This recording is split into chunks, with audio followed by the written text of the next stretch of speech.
Can the Yankees break the curse of the comeback? Parker, I bet you Aaron Boone really hopes so. Yeah, man, it has been, what is it, since 2003, so 22 years since the last time that the New York Yankees were able to take down the Boston Red Sox in a playoff series. And fittingly, like you said, Aaron Boone was the guy who did it. He hit the walk-off home run in 2003 ALCS against Tim Wakefield, the iconic shot of him like rounding second base. Mariano Rivera like collapsed on the mound. It's amazing for them. And now Aaron Boone's the manager of the Bronx Bombers. And this is a New York Yankees team that has, I think they underperformed in the final last couple months of the season. Yes, they are coming off 8 straight wins to finish out the season. Like, they are absolutely on fire, and they really should feel confident going into this series. But they also had their struggles with the Red Sox this year. It's the 6th time that these two teams are meeting in the postseason, and it's the first time that they've met each other since the 2021 wild card single game back before this was a series, when Garrett Yep. Cole gave up the home run to Kyle Schwarber, gave up a home run to Xander Bogaerts. This was when Giancarlo Stanton hit a home run that bounced off of the monster, but John Sterling called it as a home run, but it wasn't a home run. You get what I'm saying? So this is the relay when Xander Bogaerts threw Aaron Judge out at home plate. Like, really, really good, iconic playoff game. And now we get a 3-game series, this time in New York. I'm curious to see what you think is going to come out of this series, because to me, this is like set up to be one of the better of the 4 series that we get to watch. Yeah, and that's the main reason why I wanted to dive into it first. There's no playoff baseball in my mind that is better than when you get the Yankees and the Red Sox together in the playoffs. Like this is baseball heaven right here. This is what we all Yep. want every season in the playoffs. And so I look at this series, and we're going to dive into all the wild card series and do kind of a little mini deep dive here. But I look at Yankees Red Sox, and you know. You look at that season series between the two, right? It's kind of a tale of two stories here. The Red Sox against the Yankees this season are Mm-hmm. 9-4. However, the Yankees have won 3 of the last 4, and Yeah. it's kind of a mixed bag. I'm looking at this series and I'm thinking it could very well be a coin flip depending on who shows up in a lineup, in a rotation, certainly in a bullpen for those two teams. But I think we need to start, Parker, with the game 1 pitching matchup, because we Mm-hmm. talk about this all the time. The way to the championship is through pitching. And I look at this game 1 matchup. We have Garrett Crochet going for the Red Sox. He's the AL strikeout leader. He ended the season with a 2.59 ERA against Max Fried, who led Major League Baseball in wins with 19, 2.89 ERA. So that matchup right there, absolutely electric. But I'll tell you what, Yankees fans, that Yankees lineup, not really loving seeing Crochet on the mound because they've struggled against him all year long.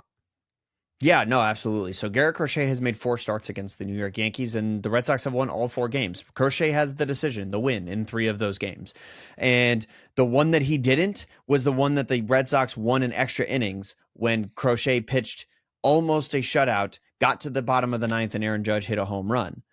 Now, I mentioned Aaron Judge hitting the home run because it's the only thing he's been able to do against Garrett Crochet, and not in the good way. Garrett Crochet has faced Aaron Judge in 13 at bats this year. He is 2 for 13 against Crochet with 10 strikeouts and no walks. Now, those 2 are both solo home runs. So, like, Aaron can get to Crochet, but Crochet's gotten to Aaron way more than the other way around. So I personally think that this series a little bit boils down to who wins game 1. Even more so, and I think we're probably going to say this about all 4 of these series Right, as we get to them, but I think right. almost even more so here, because yes, the Red Sox, they've had solid starting pitching in the second half. It has sort of tapered off towards the end of the regular season. But one of the guys that they really leaned on in that second half was Lucas Giolito. And Lucas Giolito is going to miss this wild card series. He has elbow soreness. He is not going to pitch in the wild card series. It is going to be Garrett Crochet in game 1, most likely Brian Bayo in game 2, and then who's who in game 3. We could see a bullpen game in game 3, depending Yeah. on what's going on with the Red Sox at that very moment. Now, I think that a team in the Red Sox who recently has had the best bullpen in baseball. They've been very good. They have the best closer in Aroldis Chapman, certainly. I think that if you manage to win the game one where you have the highest chance of winning behind your ace, and then you face a Carlos Rodon who has had his struggles against the Red Sox in game two. And then in game three, who knows what happens? I think if you're the Red Sox, you have to win the first two games. Otherwise, you may find Yeah. yourself in a very, very difficult situation. You're right. It really always comes down to that first game. And that's what I love and hate about this wild card series. I think I overall love that it went from a 3 game to a 1 game. That's for sure. However, One game to a three game. that one I'm sorry, you're right. 1 game to a 3 game. But however, that 1 game is still just so damn important. Like, Yeah. if you're winning that 1 game, I wish I looked up the stat, but the stat's crazy for in the wild Mm-hmm. card series since this 3 game series has happened. There's only been of the 20 or 30 of them, like, or excuse me, not 20 or 30, like 15, 17 of them, only 1 or 2 teams that have lost that first game and end up winning the series. I mean, it's Yeah. just it puts your opponent in a massive disadvantage. And these managers, when they manage these games, it is purely win a baseball game today. Win it Mm-hmm. today. And if I can win that game one, I only need to win one baseball game one time. One time, Yeah. one more And you time. can And that manage for a win today. Like, I think people forget that yes, there are yes, strategical advantages to knowing you have to win this game. Like, in the regular season, yes. we see a lot of times where managers will make a very conservative decision, maybe stick with a pitcher who might be scuffling a little bit going into the late innings, because it gives you flexibility in the 161 other games that you are worried about that season. No Mhm. such thing in the playoffs. I'm winning today. And actually, Alex Cora, I think, is going to be one of the biggest advantages for the Red Sox in this series. Alex Cora managed like that in the first game against the Detroit Tigers that led to the Red Sox actually clinching the playoffs. He pulls his starter in the fourth inning. He goes with 3 total pitchers in the fourth inning between his starter, who was Kyle Freeman, uh, yeah, Kyle Freeman. Right. I forget his last name. I don't know why I'm spacing on his last name. Kyle Harrison. Kyle Harrison. I don't know why I said Freeman. Kyle Harrison. And then he goes Justin Slayton to get himself out of a 2 runners in scoring position, no outs jam. And then he goes with Steven Matz for the last out of the inning. And like Alex Cora in the fourth inning of game 159 of the regular season has now used 4 pitchers by the end of the fourth inning because it's like we win, we clinch. And that was how he was Yep. managing. And I think that a team that has a manager that's willing to, first of all, trust his bullpen and trust his guys and sell out that hard is going to really see an advantage. Now, there is a counterpoint, and it's that the Yankees get to play all 3 of these games at home. And I'm interested to see how you feel about how much that plays into their strengths. See, I would generally say with any team, home field advantage is huge. It's big for a market like the Yankees that Mm-hmm. absolutely feed off of that crowd. We all know that Yankees fans love them to death, but they're a treacherous bunch. Mm-hmm. Um, but one thing that makes me not really buy into that narrative as much is that the Red Sox have played well. They've actually been one of the better teams at Yankee Stadium this year. And so I don't know that that really holds water. And as far as I'm concerned, when you're in the playoffs and you have really 2 solid teams with the adrenaline, the managers coaching day by day, managing day by day, I don't know that it matters that much in the grand scheme of things. That's just my opinion. So let me throw a wrench into this a little bit because the New York Yankees have restricted the purchase of tickets for anybody that does not have a zip code coming from New York, New Jersey, Connecticut, or Pennsylvania. That you know what, and teams do this, right? Like it Yeah, is, yeah, it yeah. is I'm what it not is. salty about Like it at all. no, it's just so funny to me that we come to that, and I get why teams do that. They have a right to do Mm-hmm. that, and I think that's super fun. But yeah, I mean, I I don't know. Well, I do think, and this is key for, and I kind of want to talk about the offenses here because the offenses are vastly different. And I want Mm-hmm. to start with the Yankees because when you talk about that ballpark, I think there is an inherent advantage in that offense playing in that ballpark when they need to lean Yeah. on that offense. If that offense is comfortable, they could run away with this series. They could. And you have Judge, you have Bellinger. We know Bellinger loves hitting in that park. He's got that postseason experience. You don't forget, guys, we have a Stanton who loves hitting in Yankee Stadium. Jazz Chisholm has had some good swings this year at Yankee Stadium. Don't forget Ben Rice, who always seems to turn it on playing Yankee Stadium. Don't know why, don't know how, but that's Ben Rice doing Ben Rice things. Yeah. For this Yankees team to be successful in this 3-game series, they're going to have to do it through their offense. Yeah, I 100% agree. I think that the advantage that the Red Sox bring to the table in that sense is that they will be having a lefty on the mound for the first game in Garrett Crochet, and then you're going to stack your lineup with a few more righties, maybe one or two less people that can actually utilize the short porch as effectively as a lefty can. But at the end of Yeah. the day, it doesn't really matter because Jared Judge can hit it out the other way, and Jazz Chisholm is a pull hitter, and like to your point, they have plenty of people that can just deposit it over that right field fence as much as they want. And I have a feeling that that is going to be a huge theme. I mean, it was a theme all last postseason. It's probably going to be a theme this postseason, as long as the Yankees are in it. Who can put more balls into those right field seats? And like you mentioned, the Red Sox have had a decent amount of success this season doing just that. But we really got to see. Now, another thing that the Red Sox have going for them is the fact that there are two lefties on the mound in the first two games of the series. Now, they have somewhat struggled against lefties this season, but one thing they do have going for them against lefties is the fact that Story and Bregman, Narvaez, Romy Gonzalez, and Rob Refsnyder have all been huge lefty killers over the course of this season.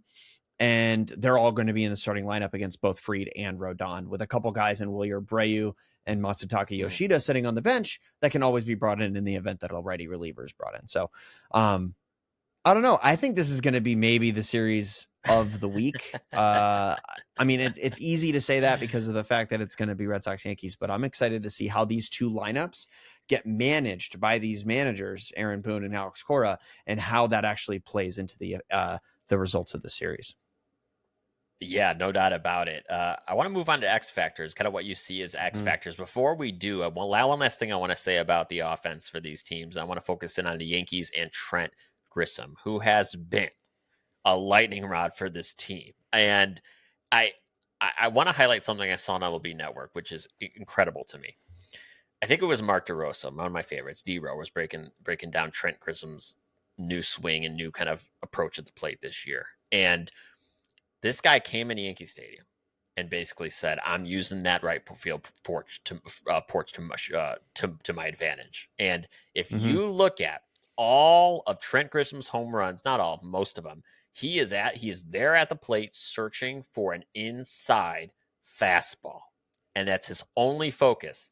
Is he's searching for that pitch? And a lot of these home runs, he is just bringing that bat in, getting on top of that inside fastball, and just driving it to right field. And it's incredible that adjustment that he's made to be one of the largest contributors to this team this year. It's been amazing to watch.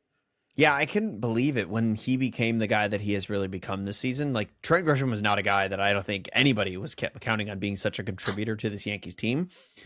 I mean, but at the end of the day, he has been. Like that's just the reality of the situation. So good for him. No, I think he's going to be a massive X factor in this series. So X factors, I'm going to have you talk about a Red Sox X factor, and I'm going to give you a Yankees one.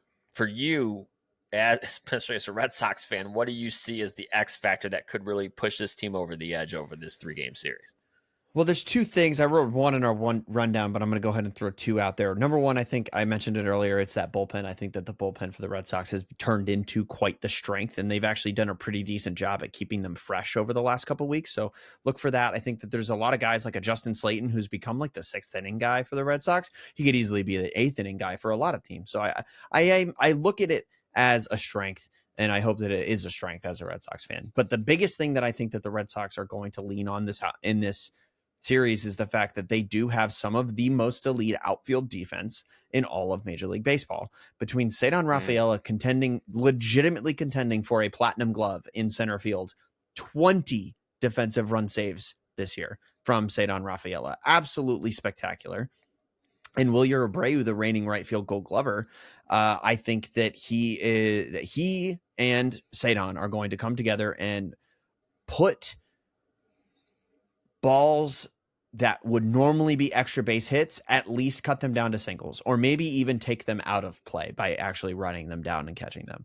And also, don't forget, Jaron Duran was a Gold Glove contender last year in center field, and he's playing left field for this Red Sox team. So I Yeah. think the outfield defense is going to be absolutely massive for this Red Sox team, especially when you compare it to the fact that Aaron Judge is still kind of hobbled a little bit. He's not playing the defense he was playing earlier in the season. Cody Bellinger is an absolute stud out there. He's going to be great, but they've been having to put Giancarlo Stanton in the outfield during the end of this regular season run. And that is just, I could probably play a better outfield than Giancarlo Stanton at this point. Probably. So I think that is going to be a big advantage for the Red Sox. And I think that would be their most steady X factor, because the Yankees have a bullpen of their own, and the Red Sox are going to have to just go toe to toe with that one.